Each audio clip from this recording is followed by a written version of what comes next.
most gracious. Hallelujah, Lord Jesus Christ. Hallelujah, Holy Spirit. Hallelujah. We come before you this wonderful day, O Lord Jesus, to praise you and thank you for we are gathered here. Thanking for all the blessings you have bestowed on us, O Lord Jesus. Lord, may thou lead us this morning, this afternoon, on this devotional that we have, O Lord. May you open our hearts, open our minds, that we will be able to understand and discern your teaching to us, O Lord. Bless our devotional leader, O Lord, that she may be able to preach what you taught her, O Lord, that word is coming from you. You are just using her to voice out and to say all the things that you need to say. Lord Jesus, we pray for each and every one of us right now that we are thankful and grateful that we are together, O Lord. We ask this in the name of Jesus Christ. Amen. Amen. Amen and amen. Sige po mga kapatid, yung po mga naka-assign na po, tuloy-tuloy na po, dire-diretso na lang. Salamat po. Hindi po, dakilang Panginoon na makapangyarihan sa lahat. Kami po ay patuloy na dumudulog sa inyong harapan, Panginoon. We thank you for this time that we are once again gathered into your presence. Lord, today we pray especially for the family as our mountain of influence. Dear Lord, we acknowledge your presence with humility and reverence.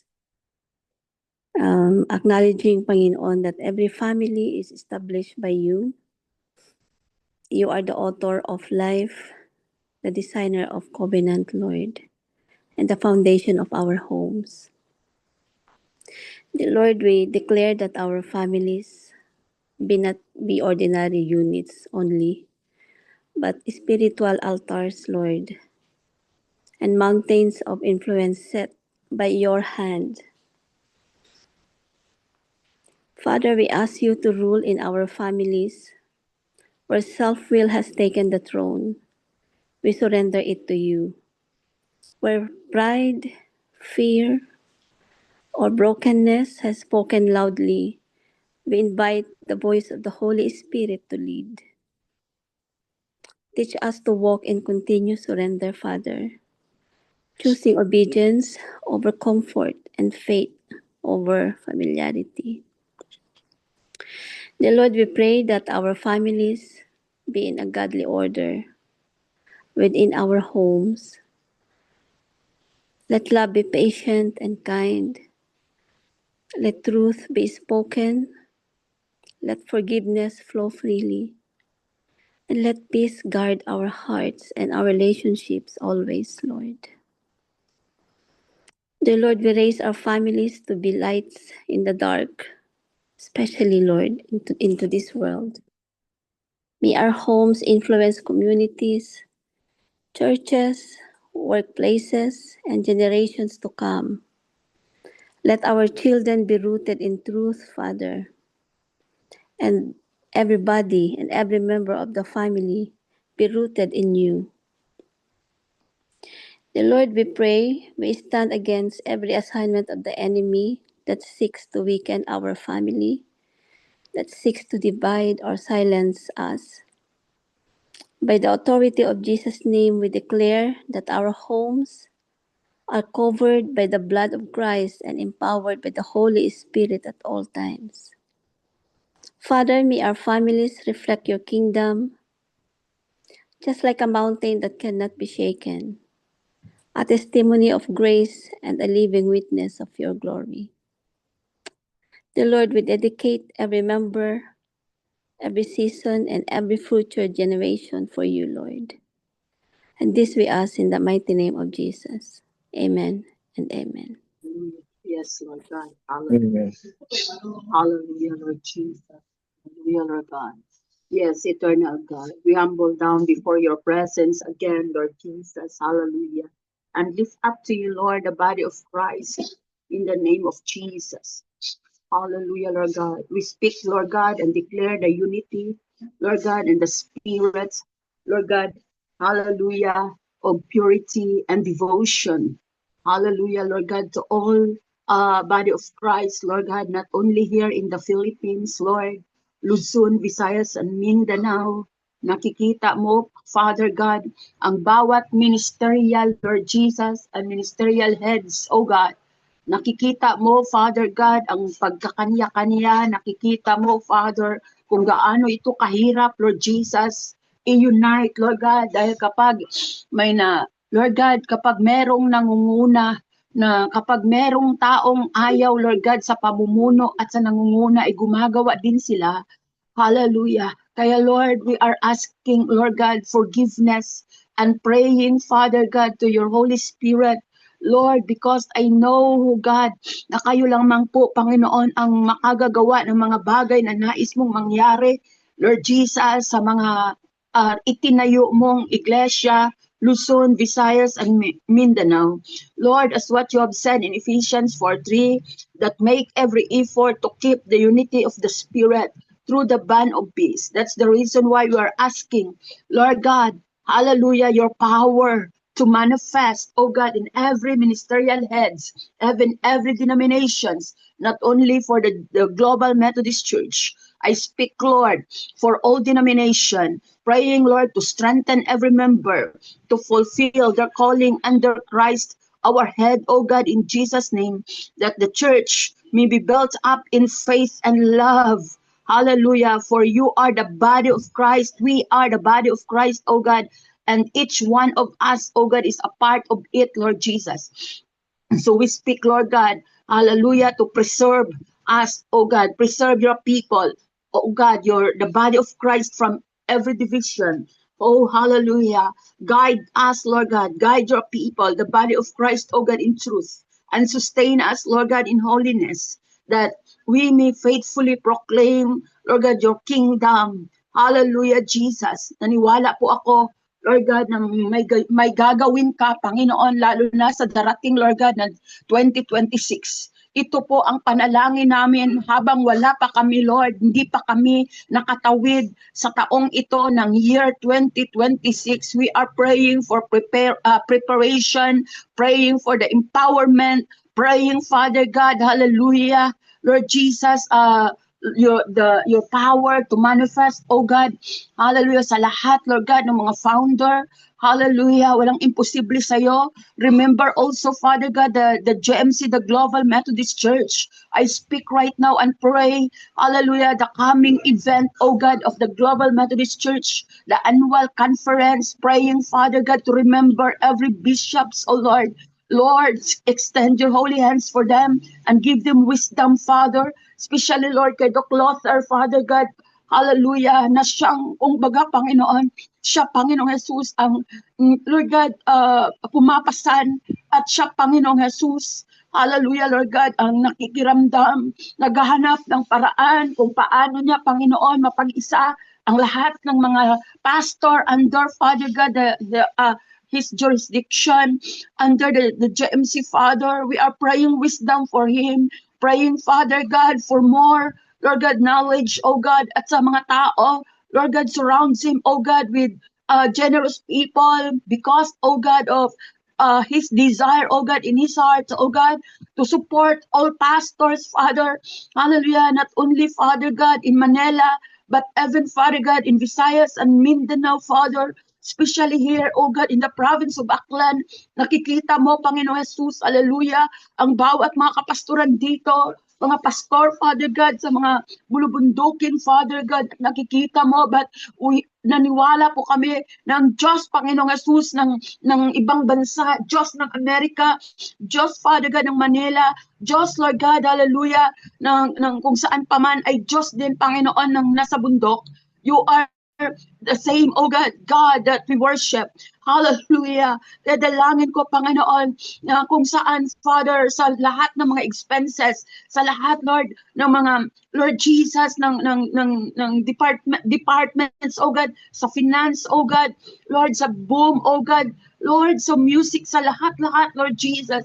We are praying right now, Father, na alalahanin mo ito, Panginoon, upang kung saan, oh God, hallelujah, magiging successful ang lahat ng gagawin ng iyong mga anak at gagamitin mo kami na magiging kasangkapan, lalo ng daybreak na ito, Father, the breakers, Lord, the intercessors, the warriors, hallelujah, the watchmen, oh God, in Jesus' name, prepare our whole being, every individual of us, Lord God, for the coming year, Father God, 2026. Amang banal, hindi po namin gustong gumawa ng mga bagay na hindi namin ipinagsangguni sa iyo. Hindi po namin gustong kumilos kapag hindi mo kami, Panginoong Yesus, pangunahan. Hindi po kami kikilos, Ama, kung ang iyong banal na Espiritu, Father God, ay hindi mag-uutos sa amin. Kayo ang Diyos na makapangyarihan na aming pinagkatiwalaan ng lahat ng bagay na aming gagawin sapagkat naniwala kami, Ama, kapag kami po, Diyos, hallelujah, at pinapangunahan ng iyong banal na Espiritu, hindi po masasayang ang oras, ang lahat ng panahon, at lahat, Lord God, na ipinapagawa mo sa amin sapagkat aangkinin namin ang katagumpayan, aangkinin namin, Lord God, hallelujah, Lord God, ang lahat, Lord God, ng pagpapala because, Lord God, we are your people. Thank you for the prayer that you have right now, that you have put in our minds, O God, dahil sinasabi na sa Isaiah, di pa sumagi sa aming isipan, hindi pa sinambit ng aming mga bibig sa bawat salitang binibigkas namin. Lahat ng ito'y pakikinggan mo at ito'y ipangyayari mo sa tamang oras or kapanahon, Panginoong Jesus. Thank you, Father. Thank you, Holy Spirit, for this time. This we pray in Jesus' name. Amen and amen. Amen, amen. Amen. Amen and amen. Father God, as we continue to lift up to you our prayer concerns, we lift up to you now all our brothers and sisters who are sick, who are suffering from different kinds of illness. Lord, we acknowledge and we believe that as we pray in firm faith, O God, to you, our Jehovah Rapha, our great healer, our great physician, you are listening, not only listening, but also able to and willing to answer our prayers in your own perfect way, perfect time, and perfect will, O God. And so, Lord, we acknowledge right now that as we entrust those who are sick unto your hands, Lord, we believe, Panginoon, that even as we pray right now, they are already experiencing the healing from you. And so, Lord, you know each one of them. We may not mention their names one by one, but you know them by names, oh God, just as your word says. And just as you're the one who created each one of us, oh God, you're the only one as well who knows how to restore us, Lord, into back into health, into normal bodily conditions and functions, and renew our strength, Lord, as you has also promised that, Lord, that you will provide, Lord, every need that we have, Lord. And thank you, Panginoon, because your promise is that you will never forsake us and you will never fail us, and you're always with us. Our Emmanuel God is with us. And so, Lord, we continue to lift up to you those who are on our prayer list. Lifting up to you right now si Ninang Olive, Lord, even as you use her right now to deliver your message to us, Lord. We know, Lord, that she is already healed, because you also mentioned, promised in your words, oh God, that by your wounds we are healed. And so that's our declaration, that whatever remnants of their sickness are there, these are just that's just ways of continuously telling them, Lord, and showing them, oh God, that whatever you started in their healing, oh God, you are faithful and you are able to bring it into completion until such time, oh God, that they are fully healed from their sickness. No symptoms left at all in Jesus' name. And so, Lord, we continue to lift up to you as well, Pastor Nicao, as you continue to restore him from the effects of his stroke, and also for for Pastor Paul, Lord, we continue to declare that whatever blockage is left in his heart, Panginoon, that in the name of Jesus, this will just be dissolved and it will just disappear, like it's never been there. And so, Lord, we know you are the God of miracles. And even up to now and in the future time, oh God, you continue to do miracles, Lord. Tuloy-tuloy, Panginoon, Lord. And that's what we believe. We trust. We trust that you only want the best for your children, including those who are sick, Lord. Maraming salamat as well, Panginoon, for those whom you have already healed, oh God.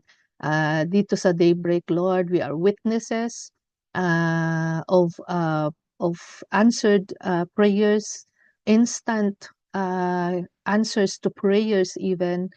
And we can we can tell the stories. Some of us here have received those healing, oh God, and that's why, Lord, talagang we believe, oh God, that if you have done it to the others, oh God, you will do it again. You can do it again, Lord, over and over again, Lord, sa mga kapatid pa namin na mayroong karamdaman. And so, Lord, maraming salamat. We thank you because we know that even as we pray daily for those who are sick, Lord, you continue to work in their lives as well. You have reasons, very good reasons sometimes for delaying, but help us, oh God. Help us to see, oh God, the supernatural. Help us to see beyond the physical, oh God, that there is something that you are working on in our lives, teaching us something, helping us, oh God, to obey you more and to depend more on you by the power of your Holy Spirit in us, oh God, and by the presence of Jesus in our lives. And so, Lord, we just live these prayers unto your hands now, O God. And alam namin, Panginoon, na bawat panalangin, O God, ay narinig mo at nakikita mo bawat sitwasyon, Lord. Maybe those who are sick are not only suffering from physical illness, but some are also having emotional and psychological, spiritual even, and relationship problems, financial difficulties, lahat-lahat, Panginoon, ng aspects ng buhay namin, Lord. Alam namin na kayang-kaya mo, O God, na tugunin, Lord, at abutin kami, Lord, where we are. Especially, Panginoon, yung lahat ng mga ipinapanalangin namin, nangangailangan ng your divine healing, divine intervention, and divine providence from you, O God. So we entrust everything to you now, Lord. We know you are still very, very much in control, and you are still very, very much present within us, working for us, and moving through us. Salamat, O God. We give you all praise and glory in Jesus' name. Amen. Amen. Amen. Amen. Our Father, Lord Jesus, Holy Spirit, patuloy po kami, Panginoon, na lumalapit sa inyong trono, Panginoon, ng awa, Panginoon. Patuloy kami, Panginoon, humihingi, Panginoon, in behalf of the Philippine government, Lord God, ang aming unfaithfulness po, Panginoon, sa iyo, Panginoon, Lord God. Marami po, Panginoon, ang mga Pilipino ang patuloy na sumasamba pa sa ibang Diyos at mga Diyos-Diyosan, Panginoon.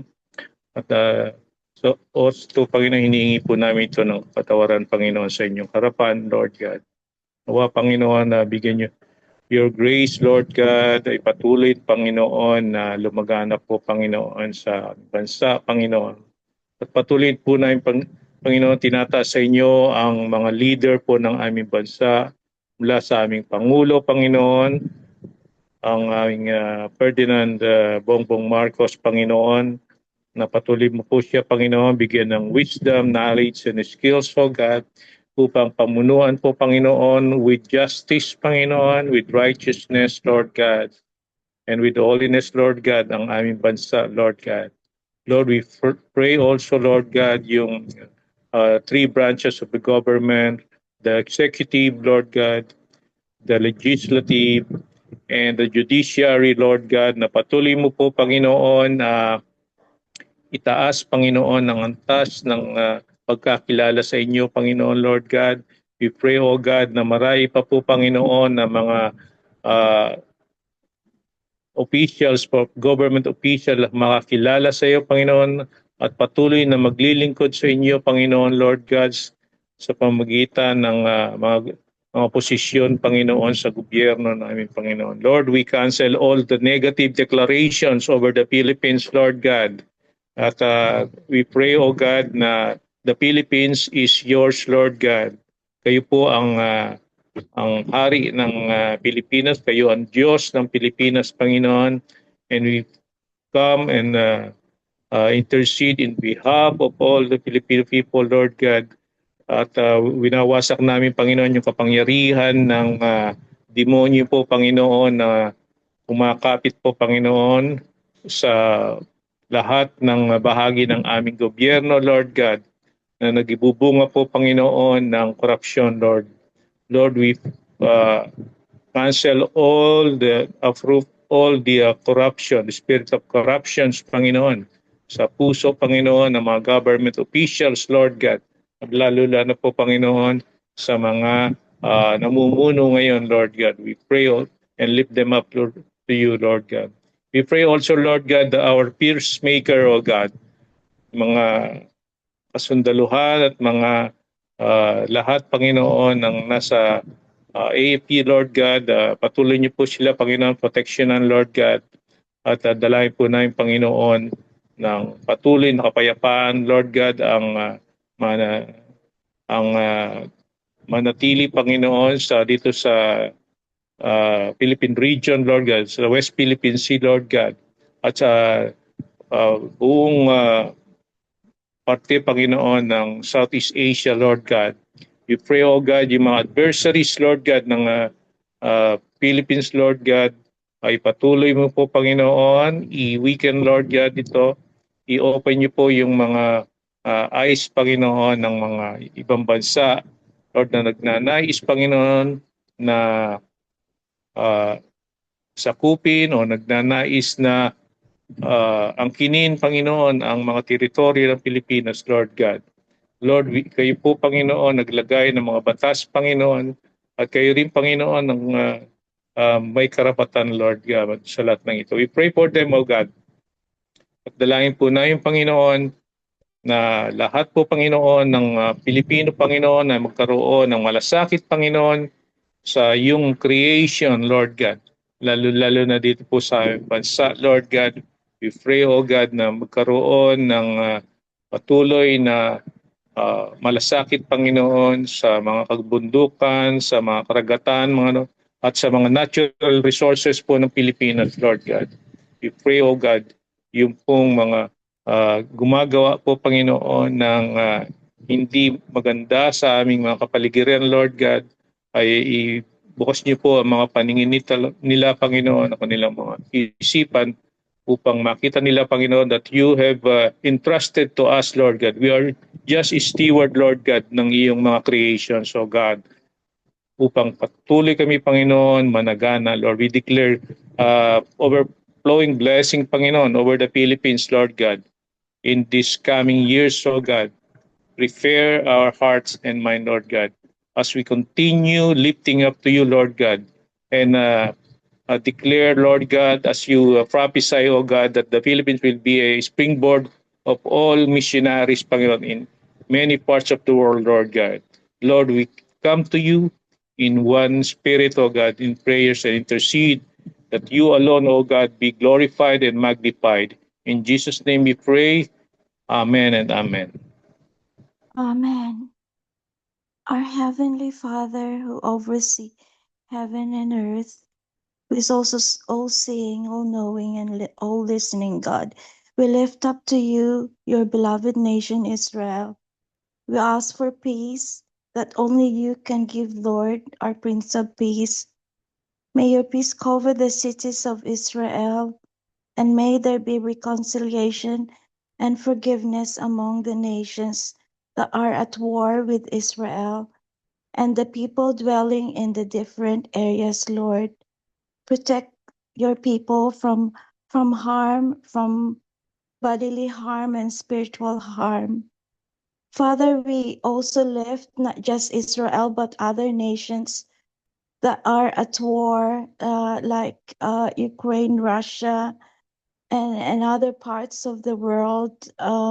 Lord, may your peace and light shine where there are darkness, where there are injustices and suffering. May you be with those in the government and guide them to push for justice, and that they will find ways to help those who truly need help.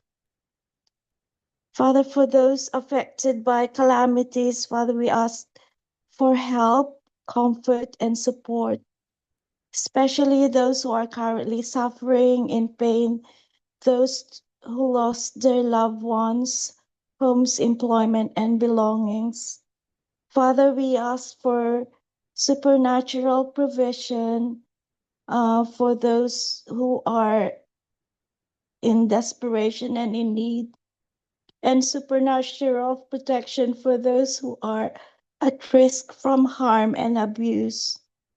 Father, we know you know what is best for your people here on earth. So we give everything to you, Lord, and may your glory shine and your will be done on earth as it is in heaven. In Jesus' mighty name, amen. Amen and amen. Amen. Amen. Amen. Amen. Purihin po ang Panginoon, isang mabiyayang araw ng Lunes, para sa ating lahat. At muli atin pong tanggapin ang mensahe sa pamamagitan ni Pastor Oswald Chambers, deserter or disciple. Next slide, please.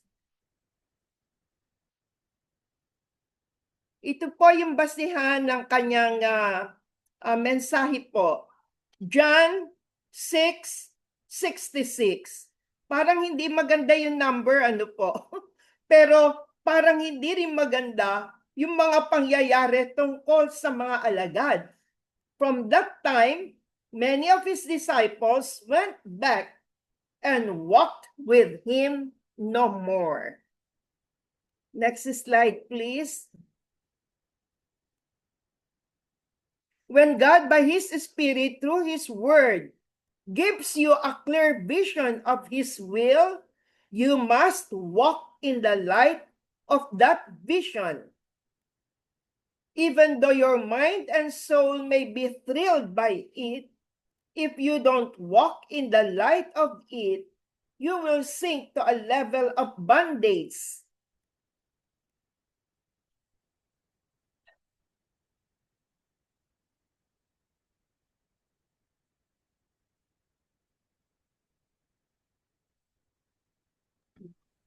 Yan po, Nay.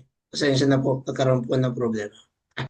Never envisioned by our Lord. Mentally disobeying the heavenly vision will make you a slave to ideas and views that are completely foreign to Jesus Christ.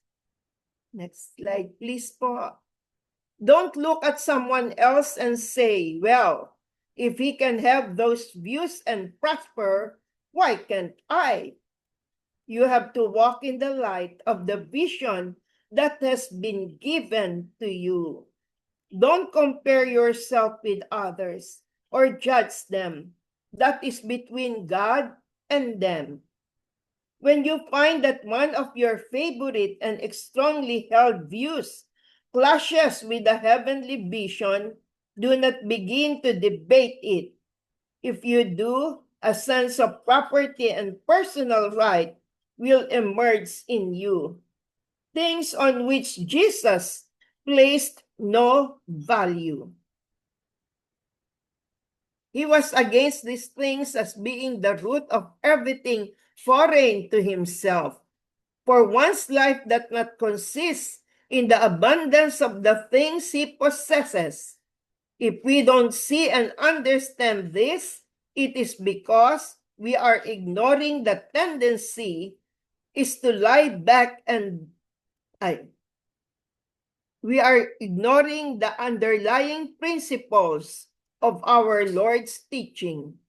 Our tendency is to lie back and bask in the memory of the wonderful experience we had when God revealed His will to us.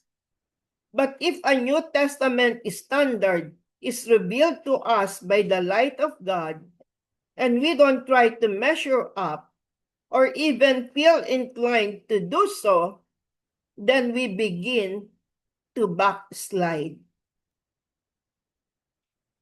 It means your conscience does not respond to the truth. You can never be the same after the unveiling of a truth. The moment marks you as one who either continues on with even more devotion as a disciple of Jesus Christ, or as one who turns to go back as a deserter.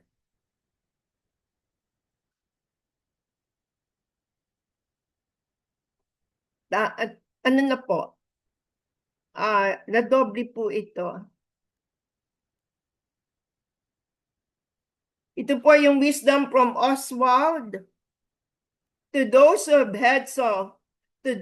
have had no agony, Jesus says, I have nothing for you. Stand on your own feet. Square your own shoulders. I have come for the man who knows he has a bigger handful than he can cope with, who knows that there are forces he cannot touch. I will do everything for him if he will let me. Only let a man grant he needs it, and I will do it for him. Ito po yung mensahe na ibinibigay po sa atin ng Panginoon ngayong umaga. Parang sa unang pagbasa ko po, parang mahirap kong intindihin na naaalala ko po, maalas na ang mga alagad. Kasi ano po sila? Disappointed. Marahil ang iba sa kanila, yun din po ang hinihingi na ang Panginoong Jesus ay ang maging tagapagpalaya sa kanila sa pagkaalipin sa Roman government. Pero hindi nga po yun ang layunin ng pagdating ng Panginoon. Kasi hindi pa po nila siya lubusang nakikilala. Kaya ang sinasabi po sa unang katotohanan na nilagay po sa heart ko, remain in the reason why the Lord has called you to be saved and help others to be saved too. Ang layunin po ng Lord Jesus ay yung pangwalang hanggan. Ang natatandaan ko po, maraming miracles na ginawa ang Panginoong Jesus. Lahat ng mga imposible ay nagawa niya po para ipakita na siya ay Diyos na nagkatawang tao. Ano po? At ipakita na ang pamamaraan ng Panginoon ay hindi natin pamamaraan. Katulad po ng nangyayari sa aking buhay, sasabihin po natin na talagang miracle po ako. Miracle ako dahil napakatindi ng medical situation sa aking buhay. Stage 4 cancer, tapos kalat na po sa lungs, sa liver, sa butos, sa likuran, maging sa adrenaline gland. Pero the way things are, talagang antindi ng miracle. Dahil wala po akong nararamdaman ng kahit na anong ebidensya na ganun po kalala, katindi ang kalagayan ko po. Pero talagang sasabihin ng tao talagang ang Diyos ay makapangyarihan. Sabi nga po nung isang pamangkin namin, baka naman nagkamali ang doktor sa kanilang pag-assess. Hindi po, sa puso ko, hindi po mali. Sa lahat ng pinagdaanan ko, hindi lamang minsan, dobling MRI, CT scan, tapos may biopsy pa po ako, tapos inano pa ho ako, pinet scan pa po ako. Pero ang nangyari po sa akin, it is the work, supernatural work of the Christ who came on Christmas and the Christ who gave His life. At ang tunay na kahulugan ng Pasko ay nasa Resurrection Day nang siya po ay maghirap sa krus ng Kalbaryo at dalhin niya po lahat ng ating sakit na sa prayer ni Sister Finet, inaanak kanina, sinabi ng Lord, by my stripes, you were healed. Kaya nga po, sa puso ko, kahit na anong miracle ang maaring mangyari po sa ating buhay, ang pinakamahalaga pa rin po, yung miracle ng salvation, miracle ng forgiveness, miracle ng reconciliation sa Diyos at sa kapwa. Kaya yun po ang first na nakalagay sa puso ko. Huwag tayong malito na katulad ng mga alagad. Kasi sabi nga po ng isang taxi driver, paano ninyo nalaman na si Kristo nga yung totoong Diyos? Question pa ho kami. Sabi ko, meron po ba kayong Bible? Ang dami kong Biblia, sabi niyang ganon. Sabi ko, ang alam ko po, una, nahayag ang Panginoong Hesukristo sa salita ng Diyos. At ang salita ng Diyos ay makapangyarihan. Huwag kayong malito. Tanging sa Panginoong Hesukristo lamang po kayo manampalataya. Yung ipinahahayag ng banal na kasulatan ng New Testament. Sabi ko kung ganon. Kasi parang pilosopo, pero ano po, ang first truth, ito po. Pangalawa, the Bible is the only source of all revelation as to who Christ is and everything about our Christian faith and about our walk with the Lord by the power of the Holy Spirit. Hindi, balik tayo lagi Ito po lagi ang magsasabi sa atin ng katotohanan. Kaya nga po yun ang ating kinatatayuan. Standing firmly on the truth of God's word. It can never be twisted. It can never be changed.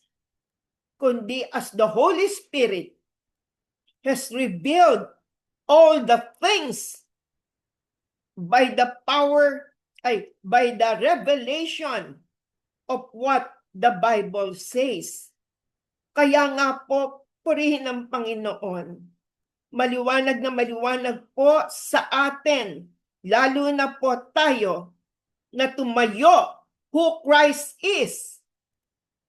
Tumayo tayo sa katotohanan ng Biblia at sa katotohanan ng banal na buhay na kaloob sa atin.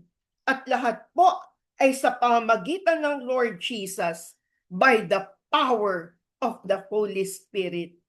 Purihin ang Panginoon, bayaan po natin na ito ang patuloy na magdala sa atin sa isang panibagong taon sa ating buhay, na walang iba tayong itinataas, wala tayong ibang sineshare, kundi ang Lord Jesus Christ by the power of the Holy Spirit. And the Bible becomes a living word sa atin because of the Lord Jesus.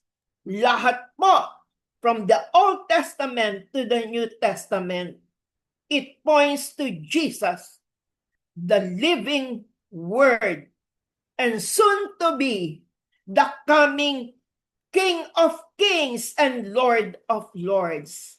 Purihin ang Panginoon. Salamat po for allowing me to share. At sa pagtatapos po, bayaan nyo na ang awit na ito ay patuloy na mag-minister po sa atin. Pagkatapos ako po ang mag-closing prayer at si Pastor Rory po ang sa benediction. Maraming salamat po. Bagay. At higit sa lahat, maraming salamat, O Abba Father, dear God. You have manifested yourself in fullness through the Lord Jesus Christ, your only begotten Son. At ang pinakauna niyo pong layunin, ibalik kami sa inyo. Iligtas kami, i-restore kami, patawarin kami. Kaya Panginoon, maraming salamat, Lord. May mga bagay na di kami nauunawaan. May mga bagay na pinagdadaanan kami, Lord, na kuminsan ay nagbigay ng maraming katanungan sa aming puso. Pero salamat, Lord. Everything always work out for good as long as we know we belong to you. We are standing on your word. We are standing on who you are, who the Lord Jesus is, by the power of the Holy Spirit, and that everything shall be in accordance to your sovereign will. Kami ay sa inyo lamang. Kaya salamat, Lord. No matter what we are passing through, ang mahalaga, you are inside us. Through your Lordship, Lord Jesus, by your supernatural presence, O Holy Spirit, sa aming buhay. Kaya kailanman di po kami nag-iisa at hindi kami malilito, hindi kami, Lord, magkakamali sapagkat kayo ang siyang nabubuhay sa amin, nag-guide sa amin, nag-aano sa amin, nagpapaliwanag sa amin, nagpapalakas sa amin. At salamat, Lord, sa bawat puso ay bawat buhay, bawat kaluluwa, that they who will come to know you because of us, because of our lives, and because of the testimony of our lives. Thank you, Abba, for your honor and glory. By your powerful presence, O Holy Spirit, through your mighty name, Lord Jesus, till your kingdom come, your perfect will is done. Amen. Amen. Amen. Amen. Amen. Amen. Sige po mga kapatid, bago po nating tanggapin ang benediction, pwede po ba ang lahat po tayo po ay mag-mute at ipakita ang ating pong mga mukha at ipanalangin po si Nanay, si Ninang Olive, si Nanay Olive. Nay, Ayan. So sige po, let's speak for blessing and declaring for Ninang Olive right now. Lahat po tayo sabay-sabay at mag-mute. Hallelujah, Lord Jesus. Thank you, Yes, Lord Lord. Father Jesus. God, thank you For the so life much for the Lord, life of Thank Sister your you, fire, Olive. Lord, Thank you ang for iyong your banal na love apoy, upon Panginoon, ng her. pagtuloy Thank you na for mag-alab nothing is guide hidden in in the your mga name of Father. katawan You ni are Ninang Jesus. Olive. Current protect her Kayo, health. Panginoon, ng diagnosis here patuloy, now, O Lord. Diyos, Pray ang for siyang magtuloy um, sa Lord. kanya, We and Panginoon. declare testing healing, Lord, everything from that the God top happened of is her her head way. yung to the sinabi sole mo, of Father, her we Panginoon, feet. ng pray tungkol for sa iyong power. total healing. mercies We and pray Your favor for Her blood heart and being fire right whoever you now touch, Lord. in Jesus' name. we declare now, specific Lord, areas of her Speak life, to her Lord. lahat healing. Luhag ng ng In Father, katalampakan we sa kalagayan buong Jesus' name, kanyang thank you for your love. kalooban, for Panginoon. Thank you for Bawat visiting her. kanyang Thank you mga for cells, continuously Lord, showing, Lord, to in bless Jesus' your name. miracle We working pray and we declare, Lord, the visit blessing all upon of her them. destiny. quick It is a everything fine. reversal, And Panginoon, also her family, Lord God. Yes, Lord, Meet and everything well. provide for them. We need all. Thank you, And Lord. just Thank you. continue Thank to you, Lord God, Lord. for your bless and favor thank her, you, Lord, Lord. in all aspects of her life. In Jesus' mighty name. Yes, Amen. bless her family as well. And thank you then, so much, Lord, Lord. In Jesus' name. declare, Panginoon, In your Habang Jesus' name. buhay supernatural ang In ibibigay Jesus' provisions, mo sa name. nanay favors, Olive. protection, Lord, Ito sa mundong ito para sa kanya, Lord. In Jesus' name, upang ang thank you, Lord. ilaw na kung saan mo, Diyos, na inyong binigay. Marami pang mga tao makakita ang kapagpapalit Yes, sa Lord. Amen. Yes, Lord. Amen. Tanggapin po natin ngayon ang benediksyon ng ating Diyos, Ama, Anak, at ang Espiritu Santo, na ang kanyang mga salita ay tunay na hindi nagmamaliw at hindi nagpapago, na ang kanyang salita ay totoo at tunay, na ang bawat mga salitang lumalabas sa bibig ng ating Diyos na buhay, na ito ang tunay na bumubukal sa ating puso, sa ating isip, sa kalibuturan ng ating buhay, sapagkat siya ang ating buhay, siya ang ating liwanag, siya ang ating daan at ang katotohanan. Sa gabay ng Banal na Espiritu na siyang nangunguna sa atin, na siyang nagbibigay sa atin ng tunay na kaliwanagan at direktang paglakad, pagsunod sa kanyang mga salita at mga tuntunin.